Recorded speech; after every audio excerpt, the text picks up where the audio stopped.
Chapter 16. Homosexuality. Footnote. The 1977 Annual Council of the Seventh-day Adventist Church voted that, quote, gross sexual perversions, including homosexual practices, are recognized as a misuse of sexual powers and a violation of the divine intention in marriage. As such, they are just cause for divorce. Close quote. General Actions, page 10. Reasons for which a person may be disfellowshipped from the Seventh-day Adventist Church include, quote, homosexual practice and other perversions, close quote. Seventh-day Adventist Church Manual, revised 1986, page 162. End of footnote. Sodomitish impurity. Oh, how disgusted is God with the tame, lifeless, Christless efforts made by some of those who profess to be his servants. God's work must be carried forward strongly and upward.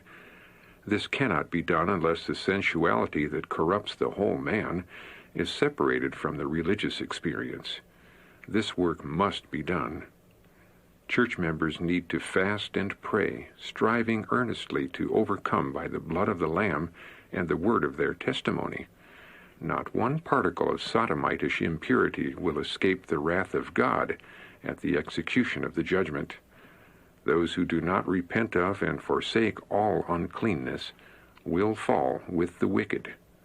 Those who become members of the royal family and form God's kingdom in the earth made new will be saints, not sinners. Isaiah 30, 1-3 and 8-16. Those who have had great light and have disregarded it stand in a worse position than those who have not been given so many advantages. They exalt themselves, but not the Lord. The punishment inflicted on human beings will in every case be proportionate to the dishonor they have brought on God. Many, by a course of self-indulgence, have put Christ to open shame. Basest passions of the human heart. Indulgence in unlawful things has become a power to deprave mankind, to dwarf the mind, and to pervert the faculties. Just such a state of things as exists today existed before the flood and before the destruction of Sodom. Dissipation is on the increase in our world. Handbills on which indecent pictures are printed are posted up along our streets to allure the eyes and deprave the morals. These presentations are of such a character as to stir up the basest passions of the human heart through corrupt imaginings. These corrupt imaginings are followed by defiling practices like those in which the Sodomites indulged. But the most terrible part of the evil is that it is practiced under the garb of sanctity. Our youth will be defiled, their thoughts degraded, and their souls polluted, unless they are barricaded with the truth. Sodom's sins today. We are not ignorant of the fall of Sodom because of the corruption of its inhabitants. The prophet has here, Ezekiel 16:49, specified the particular evils which led to dissolute morals. We see the very sins now existing in the world which were in Sodom and which brought upon her the wrath of God, even to her utter destruction. Strange abandonment of principle. Is there not enough transpiring about us to show us the dangers that beset our path? Everywhere are seen wrecks of humanity, broken down family altars, broken up families.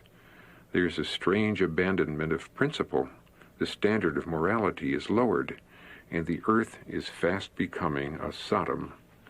The Sodomitish practices which brought the judgment of God upon the world and caused it to be deluged with water, and which caused Sodom to be destroyed by fire, are fast increasing.